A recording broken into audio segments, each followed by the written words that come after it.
So the only way to defeat this current government is to have a candidate that will have the capacity to do so. And you can't come and put innuendos and rhetoric outside and say, it must be the North. Pursuing generalization statement on general terms without specifically stating what candidate you think should be that. For me, I think that candidate should be Peter Obi. Candidate that have moved that goes around from state to state, that move from Jigawa to from Abuja to Kafasha to Kaduna, even to Olamaboro in Kogi State, and I've been to several technical institutions, nursing school. We can't have people who are not showing compassion, who are not showing that they have the capacity to be able to know the terrain of this country. Because the problem we have put people in government who have not been able to even know what is the route that link between Ogugu to Enugu. What is that road? People don't travel, they travel on shop. But I have seen a candidate. I will not come to do a statement on that I will not mention name of those I think that can win this thing. And if you look at the last election, there was no political entrenchment. There was no political structure. People say, there are 3 people tweeting in one room. There are no governors, there are no senators. But that election, Obi has proven beyond reasonable doubt that he has the public, the people have interest in him, because it's about the messaging, it's about the acceptance, because you can be popular and then you go to the ballot and there's no result. But people accept you, that's why your popularity translates into vote. So you look at the Southern election that was conducted, despite the fact that APC was in control of the structure in the entire south of our country. If PDP was in control of, within the south, PDP was in control of Delta. In that Delta, they had a vice presidential candidate for the PDP, and Atiku won the vote. Peter Obi won the vote there over 80%. You have the Southern election statistics where Peter Obi had 44.5%, Atiku had 19.4%, Tinubu had 35.5%, and Kwakwaso had 0.48%. Where he defeated every candidate that participated in the South. And when you come to the North, he had a substantial share. You have to take away the rigging, because the people say, he didn't win the election. People are claiming he won the election. We need to go to the IRF and see that there are a lot of irregularities, a lot of forged results that were posted there. And if you look at the BBC report, expose done on Rivers State, including Premium Times, you will find out that Peter Obi defeated every other candidate in Rivers State. These are data that are verifiable, that you can reach out to. We can't just sit down and then come to a station and then try to put up candidates that are not going out there to sell themselves, to go around to connect with Nigerians, to show compassion to people who are going through crisis, like what happened in Makwa, and then we go and elect candidate again that will now start to draw Nigerian back. Okay, Mr. Peter Ameh, thank you so much for that. And I also appreciate that you're making it very clear where you stand and where your support lies.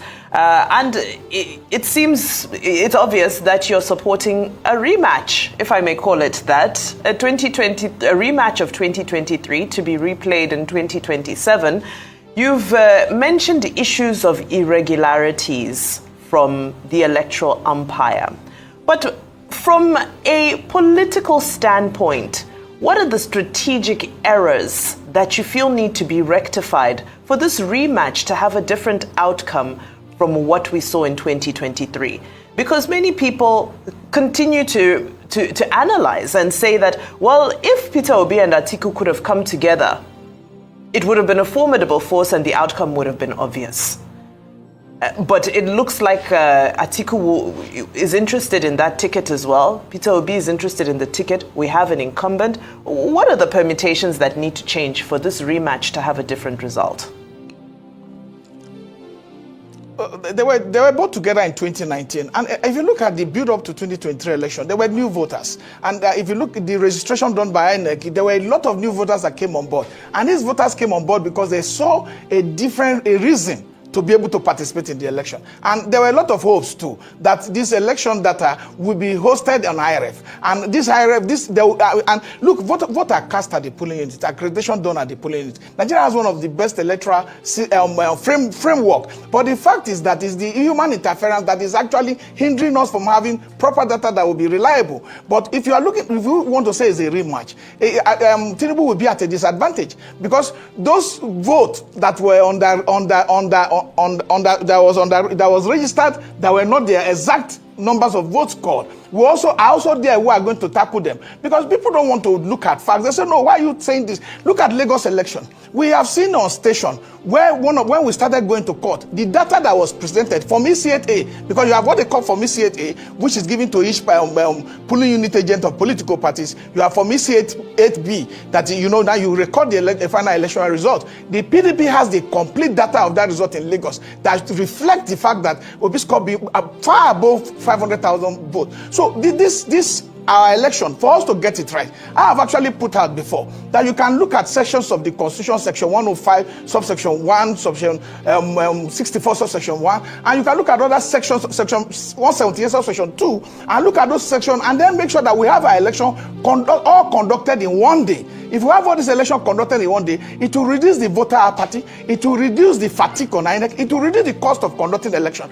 and that will also help for us to go. And for that rematch to also be successful, you need somebody that can actually match Tinubu in the south, because you don't come to create southern solidarity like what you created northern solidarity in the build up to 2015 election, because there's no way any one region can decide the fate of our presidency. And we have tried to reach, Obi has tried to reach all parts of this country, working to show the interest that yes, education is very key and very important. If a nation must grow, if a nation must develop, and you look at the investment in healthcare. Right now we have an healthcare system that our president cannot even go to the hospital. 2 weeks before Buhari left office, 21 billion naira was invested in the ASO clinic. Weeks, and it was the place. There was a ceremony to open up that place, but nobody's using it today. So we have a situation where we need to have people who believe in the system, people who know the system, who have traveled across length and breadth of this country by road to know what the people are feeling. And I see Obi doing that on every weekly basis, except it's not in this country. Okay. So we must connect those dots, and I will not hide behind one finger to say, oh, it must be south. I have narrowed it from south to Peter Obi. Okay.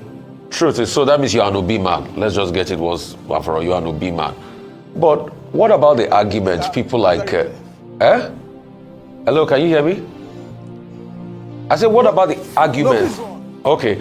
What about the arguments people like this person make, Mr. Kenneth Okonkwo, by saying that Obi cannot make inroads in the core north? And that's why he says he favors a northern candidate, so that we can have it split down the middle, so that there's a southern candidate and there's another candidate. I said Obi cannot make inroads in the core north. I didn't win a lot of the votes in the north the last time around, and you need somebody that the north will be able to hold on to, as it were. And they said that having the south together, there's going to be if you have two candidates in the south, there's going to be a split of votes. But if you have the north, a northern candidate, then the north will collectively stand behind somebody, and the south will stand behind their candidate, and they are going to merge them. In fact, let me be honest with you, the thought of me talking about this on national TV makes me feel very stupid in this country, that after many years of independence, we still talk about north and south rather than development and people that are competent and they have character. So I feel very stupid this morning, but either way. So what's your take to that argument? Sincerely, Rufai, I must agree with you that it's embarrassing that we are still talking about North and South, that it should be based on competence, merit, and ability to perform. But the take is that there are data that they are putting out that is not really representing the true interest of the North. You can't say that the North, for instance, I do not agree. I know what Obi scored in Kaduna in the last election. It's 294,000 votes and 2 hours of rep in Kaduna. And I know what is scored in Plateau. So the North is not what is, and his analysis is showing. The fact that Obi could even take 15.2% vote in the North without the kind of structure that was put in place, without proper preparation 6 months into the election, the North is not as monolithic as he has come to define it. The fact is that we must be able to see that the North has gone beyond those rhetorics that he's putting out. Look at 2011 election result, when the North decided and committed to the fact that it was their turn. The CPC won almost the state in the North. Ribadu won in Osun. Jonathan won the whole South and took the North Central. So the best option for a country like us to grow forward is for people to stop coming to television station and insisting that the North will not support Obi. That is a wrong. This I'm from the North. I'm from Kogi State. What part of the North is he talking about? I ran in the last election. I saw how a gun was pointed on me in my own local government, in my own collation center, when Obi was defeating everybody in Olamabro local government. The facts are there. So we need to have an electoral security architecture that protects the interest of the opposition. We need to have an electoral umpire that is transparent, that has the all intent and purposes to conduct a credible, a transparent election. If we have our election, removing the coalition center, and then keeping with the promise of the Independent Electoral Commission to upload results from the polling directly to the IRF, it will save us a lot of cost. It will save us a lot of embarrassment. We know that our election is progressing from ballot box stuffing, from ballot box snatching, and all of that. But we need this amendment. We don't need too many of these amendments that people are putting up today, because if the elections nobody has that capacity to say this rigging in 179,000 polling units. So we need to have that inbuilt system that the electoral umpire will make a rule. Because if they make regulations and guidelines for conduct of election, they have the 2022 one as we speak, they must make a rule and decide to stand by the rule. Because you can't have subsidiary law made by you, and then you do not also respect that subsidiary law that the Supreme Court has said several times, that is also a law that must be respected by all parties that are participating in an election. So INEC must step up its game to make sure that, because the reason why we have people in government today that are defecting and decapping to other parties because of the promise of, we will protect you with security, we will talk to INEC for you. So this system will have to go away. But the mistake they are making now is that they are forgetting that the dynamics of our elections have changed. It has really changed, because there are young people that constitute over 60% of our population that are now very intelligent people that believe in technology, that understand interest of this country, because the unemployment figure is very embarrassing. The unemployment people are underpaid in most of the agencies and institutions. We need to have, the young people are more interested in rescuing this country. And I know that as we move forward, we need people that have financial discipline, that have moral discipline, that can communicate with the reality of today, and then be able to save this country from the brink of collapse. So for our elections to work, we must stop talking about North and South. But this is not going to stop now, because for now, we need to be able to balance what exists, so that we can go into an election united. Because people tell you about direct primaries. Direct primaries is when you have all the members of the parties contesting. For you to have direct primary in a political party, the party must have an inbuilt technology framework that must be able to protect that vote are transparent, because we are going to be running election in almost all the wards of this country if it's a presidential election. Okay. Then the INEC too must also have that capacity to be present. Okay, Chief Ameh, let's focus more on the substantive issues. You know that the North-South divide is a given reality in the coming elections and in other elections, and it's a big issue right now, understandably. Now, you see President Tinubu trying to hold on to the South. Even Osun State, PDP, and the governor of Osun State, they've said, we are declaring for President Tinubu. Others in the South are ganging up. Now, how do you think this matter will be resolved? What's your prediction? Do you think that the coalition, one way or the other, will be able to shake the incumbent president and party? Or that the coalition, all of this drama is just a social media drama, just scaremongering, and that it may be difficult to dislodge the southern candidate who is currently the president of Nigeria. What's your reading of the calculus? Let's go beyond the social media rhetoric. We will remove Tinubu, we will remove APC. How practicable is it?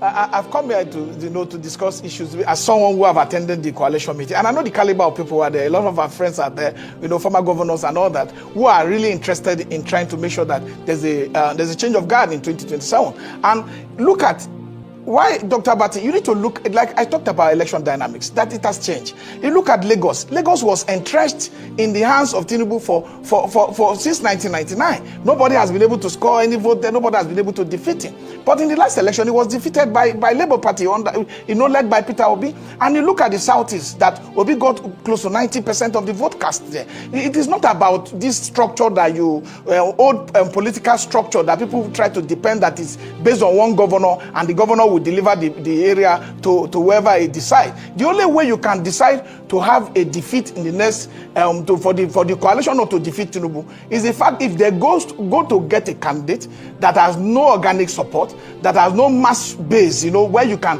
tap from the reservoir and then add to it. So if you look at the South, you know that there's an interest. So you can't put yes, I agree with you that these are reality, North and Southern, rotation. But most times, unwritten laws are more decisive and are more potent than even those that are written. Because you can't say that, oh, you pick a president from the north today. They say, oh no, you should pick a Christian from the south. What about the Babalawos and all that? This is what we do in this country. We agree, we have accepted that. When you pick a southern Christian, you are expected to put a northern Christian. So a northern Muslim. So we agree this exists. And that is why we are saying, for us to have a united front, for us to have the Southern solidarity for those who are suffering in the South, who are determined to be able to remove this government, and also add to the support of 15.5% vote that Obi has scored in the North. That is what was recorded after all the failed attempt to take away all the votes from him. So we need to have that, and then bring in the support base of other Northerners who believe that the only obstacle that would have sorry to interrupt talking you. about Southern Sorry to interrupt you. What is your recommendation? Who and what are you recommending to the coalition? Since you say you have attended some of their meetings. Within the context of your line of argument. For every time you have election, there are new way of resolving issues. You could have direct primaries, indirect primaries, and a consensus on the day of election. But I believe that there should be a pre-elitist consensus so that people can come together and agree that, well, where are we going to the South? So that we will have not waste time in this struggle between ourselves and then deplete our resources, then deplete our energy, while the people in government have enough to be able to run around. So there should be a pre-elite consensus person from the South where they decide. Who is that person from the South that you would prefer? No, I said it, that Obi is what I prefer. I prefer Obi because I've known Obi for a very long time. And I know he has been very consistent with his principle. And if I do say, oh, who am I going to choose as somebody that should mentor my children, that will be able to bring this country back to financial discipline and bring fiscal discipline on board of our leadership of this country, I believe Obi has the capacity, the compassion, and the merit to deliver on that result. Okay, you are campaigning for Peter Obi of the Labour Party. But at the same time, you have Dr. Dati Ahmed saying that Mr. Peter Obi should stay with the Labour Party. So looking at these things, some of us are a bit worried that the future is still a bit fluid. Don't you think so? The fundamental principles of our democracy is freedom of expression. People have the right to say what they want to say. But what has been discussed, and Obi has participated in most of the talks and contributed immensely to the success of the coalition.